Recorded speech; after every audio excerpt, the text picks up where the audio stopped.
Toi bato Mobutu te. Toi bato pe ya Kabila Muzé te. Toi bana oyo babengi bango les jeunes turcs de l'UDPS. Tokoboya. Mais à solo. Tokobongi Saïd de PES. À partir le premier, à partir de lundi et Koya, Tokobunda Poy de PES et Zonga Nanzela. Pour te préparer ma ponani à 2023. Pour te gagner Longo, to gagner à Yango. Longo Nyaming honorable.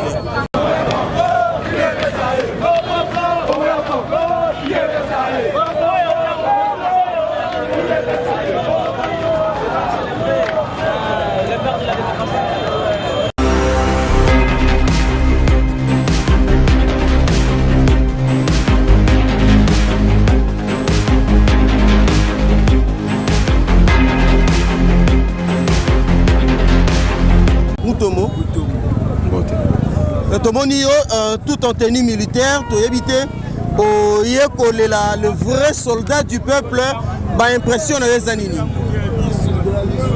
Les fruits des actes meilleurs nous suivent même dans nos tombeaux. Ceux qui au bandai ko bundela peuple à solo, peuple andimi à solo ko bundela qui est, vous allez qui côté à solo à vérité. Ata au finalisa si peuple la reconnaître yo. Nde bitumba o ya biso na classe autokota ya papa Tshisekedi wa Mulumba. Koloba solo, komundela solo. Lelo yo okutuna nani awa ba futeli bis mutu mon côté. Donc pensée pieuse o batunyo so bazanango. Batali bitumba papa ya bundaki. Poto koma lelo na kana. O mwana na ye Josué akoti sibiso. Ezalaki facilité.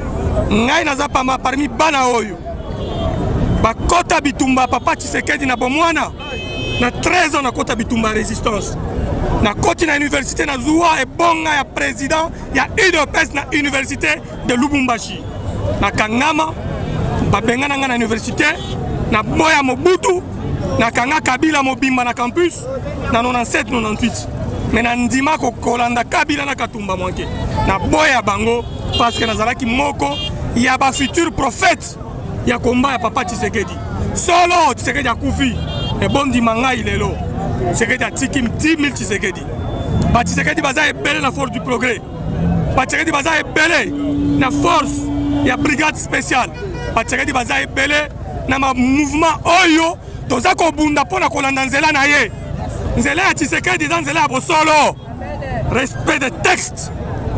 Respect des textes. Et ça, on dit comment on a bitumba papa bundi mais bato belé to ko benga badongolo misu o bazan ba komi na niveau ya ko douter ko yoka ke papa baza ko linga ko tombola na rang ya héros national ba préférer papa we mana misusu bazala ba héros national mais papa Etienne Tshisekedi a le kaloko la motonioso na ko corriger d'abord que papa we bazala héros national te ba héros na mboka na biso bazala mibale lokola biso toza na pouvoir lelo Nandimi ya sorge Mzee Kabila za héros. Et nazalaki opposa, na bande kondima Mzee Kabila ki za héros. Parce que bandi koloba nini? Ye mutamemela ki biso bitumba souffrance oyo na ba Rwanda yaka na bango. Lelo oyo nga Sylvain Mutombo na koti na pouvoir lelo na lobby pona honneur ya mboka. Tozwa ba qualité ya musée, tote ya bana. Tozwa ba qualité ya Lumumba, tote ya bana. Tozwa ba qualité ya Kasavubu, tote ya bana. Tozwa ba qualité ya ba grand leader nyonso tote ya bana poto boma o ebengi division Tshisekedi a bundi pendant 38 ans oyo opposant moko ya monde abundate Tshisekedi asali vérité ya ba leader nyonso mondiaux ala kesi nzela ya ba héros ba véritable héros muto ya mi démarqué pour la cause juste pour la cause ya baninga muto babenga ka héros national. Lumumba s'était battu pour l'obtention de l'indépendance. Il s'était battu pour la lutte de la colonisation. Comme les autres, Mouzé est venu, il s'est battu pour le nationalisme. Nous savons pourquoi Mouzé est mort. Aujourd'hui, Tshisekedi s'est battu pour le combat de Lumumba, pour le combat de Mouzé, pour le combat de Kimpanvita, pour le combat de Kimbangu. Tshisekedi wa Mulumba sangi Tshisekedi bitumba nyonso et comme na yaye alobaki le peuple d'abord. ezolobela onini kota ya bana ebele papa Tshisekedi Etienne Tshisekedi abimisa akotisa na kati ya bitumbu ya politique komona lelo ebembe ya papa ekor ya papa ezali koya mais ebele oye ya format bien que baza na lingombo ya UDPS to na force du progrès te mais bapesi ye mokongo papa ye Kinshasa bango bapesi mikongo bake mikili na Europa. Tshisekedi aza na posa oyo ko reconnaître ye. Tshisekedi azalaki prophète de la morale politique. Prophète ya morale politique eza koloba nini? Mutu oyo Nzambe apesi makoki ya kobunda mpona kolakisa ke aza na capable ya konettoyer bongo. Bongo oyo esa ya kobeba. Bongo oyo Kabila abebisa. Bongo oyo Muze abebisa.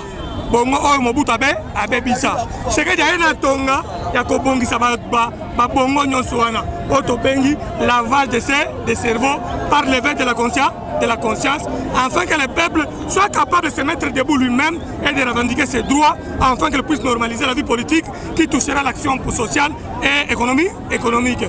Yango wana, ceux qui ont le pouvoir démocratique, ba investir ba yakaka, parce que bakobanga eloko moko te, justice équitable, mutu na mutu akolia, akosepela, akovivre. Yango bitumba papa Tshisekedi. Bato bazobo Tshisekedi, botika bango mena koyebisa yo, oyo ezosalema na Congo, eza première fois dans le monde que ça kosalema. C'est une fois dans l'histoire du monde. Message nous passe la peuple congolais, oh le lobaza kolela, c'est grande icône de la démocratie africaine. Balela été, balelaka erote, héros, va continuer à kabitumba na e. Alobaki le peuple d'abord. Toko sala ndenge nini? Toko continuer combat jusqu'à peuple a kolia fufu, jusqu'à peuple a kozwa ndako, jusqu'à peuple a komanda kotambola soka moni makambo ebebi, babeta peuple mbe masasité, babeta peuple la kimogène te, babeta peuple nzondo te. Nde combat tikali biso, ya kokomisa peuple na kolia, na kozwa ndako, na kofutela ndako, na kobala, na kolongola bana na nzela babenga les enfants de la rue. Nde le peuple d'abord, c'est un grand combat que Tshisekedi nous a légué. Nous devons continuer parce qu'il a mis les bases. Les bases, c'est la prise de pouvoir par l'accord Saint-Sylvestre. Le collecte au pouvoir, calme. Nous allons prendre le pouvoir politique et nous allons accompagner le président de la République parce que nous sommes ses véritables compagnons de lutte. Merci, honorable. Oui, chers internautes, nous allons continuer toujours. En attendant que Koria Papa Etienne Tshisekedi et Kita, nous interviewons Bandeko Nabiso, Bana Kinshasa, Tomoni pe Bandeko Nabiso ya soft bazali awa mbote ndeko. Tomoni bino na bilamba ya soft zanini. Soft na linga avant de répondre à la question on a besoin d'un cri de guerre. Boba na mboka bayoka. Soft viva! Viva! Soft viva! Viva! Soft viva! Viva! Viva! Viva! Félix Tshisekedi, on a un cri de guerre na biso. Soft là ici, soutien à Félix Tshisekedi. Soutien à Félix Tshisekedi. Ça dit biso, tu arrives à chaîne de guerre de Tshisekedi à Félix. Le moni contour nini entouré par l'élection oyo. Musala oyo to sala guerre en 2008. Donc M. Félix, le mois kuna zonga na sawa. En 2018 plutôt pardon, excusez-moi 2018. Donc le mois kuna zonga wa. Donc basa bilo la bango ya Genève wa lukuta wana. Il y a un lobby, Soft Tomoni Bino très mobilisé et entouré de la population congolaise, surtout qui en particulier. Il y a des obsèques que papa Etienne Tshisekedi et l'enge melamindenge nini. Papa Etienne Tshisekedi ali icône. Ali mutu oyo ayu kosala makambo o ngana otokosala na oyo ngana otokosala te. Ya on tolongola ki na rang ya batu ba héros to benga ki patrimoine national. Ça veut dire mutu oyo ali au-delà de Ngaïna yo, il y a autre et quelqu'un qui a accepté Abibo Mayemoko alors que le pouvoir va débaucher, va débaucher. Tina Souka Naye pour que Yonangaï to sur la micro le lobo yao. Nengolobi papa Tshisekedi mi pesa ki po yonanga to sur la micro mais toyebi ndenge nini lekela ki likambo kufa ya papa Etienne Tshisekedi masolo beta maki na Kinshasa XY asala ki bazong seki boye bozo monate lelo na bato yo bazalaka cité na liwo papa Etienne Tshisekedi baza komilengela koya kolela papa Etienne Tshisekedi ezali sabotage mokiri to nini te biso de rota masolo internet te masolo ya bate ba radio ba société biso toyebi ke le président belaki akendaki akufi esili soki makambo ezali ya dossier judiciaire namoni yango te. Donc tokota makambo wana te. Biso ya biso président akufi tokokunda ye avec honneur pendant décoré héros national parce que asali mingi pour le pays. Sorte viva! Sorte viva! Sorte viva! Et la kisike même bandeko Martin Fayulu bandeko bandeko msusu to ba kimaka IDPS ba traisaka IDPS ba le mende bango nyonso baza le bienvenu na mais tangu nazoya awa na enzela mona chibala ata na kati awa Martin Fayulu bapekisi ete aya kolela ndeko na mikila poto akimi abimi akimi okima aya kozongalela yalo bakali c'est 10 akolela papa est-ce que yo bido bana okufa lelo dans poto otavi oyate bango nyonso ba kolela papa so ayo le papa te c'est akimi alors okimi nini IDPS yiba qui est bavoa na ye jamais ko s'incliner devant IDPS yiba qui bavoa na ye et Félix va yiba bavoa et ba on tseka yiba bavoa papa na yalo papa na Tshisekedi tel père tel fils alors so tel fils il n'y a pas de problème biso to biboye Martin Fayulu dans la province Morote Oyo a 100%. Mais nous avons Félix a 100% à Kasai. Mais si on y a 100%, on doit y avoir kuna. Donc ça veut dire quoi? Apolla nae. Apolla qui a tiré biloko wana aya to ngamboka. Sur le tata pour notre nyonso. Vous comprenez? Donc pour na kolobake, to loba to promettre que peuple na biso que l'IDPS est soft. Tu peux organiser ma tanga ya Tshisekedi. Ya to sali yango. Bon makanisa Kabila to sala ngote to boya ki yango to bayeke. Biso to sala yango. Na bino Kabila azali tanga ya kosakana tena kingakati azolela azokanga bazo simba ye. Problème ezate, so leli mabezate. Mais yoka. Est-ce que ceux qui y organiser ma tanga oyo, engona en plein oyo.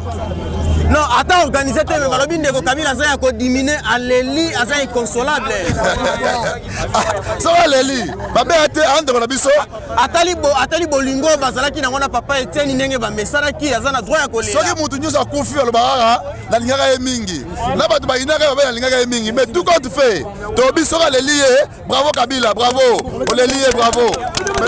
Ça va leli ete. D'ailleurs sona mutu moko oyo, c'est que jakutana na ebo ete. C'est lui. Mais au moins tant Koufi a ebi bolam ou c'est là qui est. Babi Kabila Félix et papa Tshisekedi a sauvé Kabila balevele. Abou ek ba bomaye.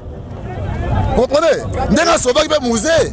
Abisi musée alobi ki ba bomaye ba chasseur ba kangaka ba nyama koto kingaka tito pa ya nani. Te, mais nabi boya. Yo ka si mundele.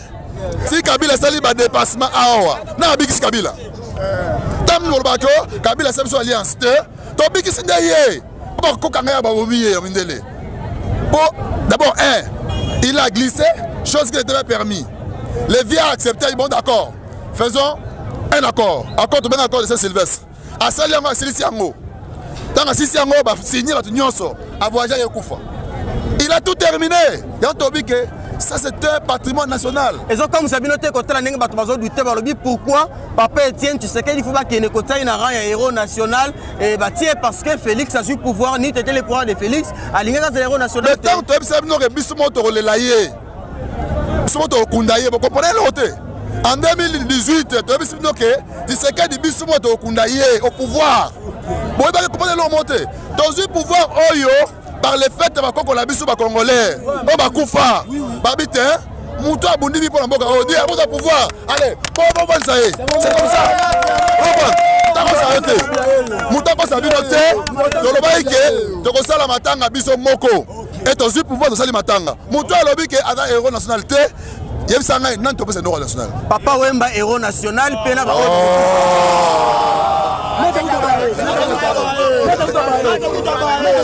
Sorte viva! Sorte viva! Sorte viva! Viva! Viva! Viva! Merci beaucoup Merci beaucoup peuple congolais et Zalaki Bongo Bandeko Nabisu à Soft. C'est avec cette émission, avec cet élément que nous mettons fin à cette émission.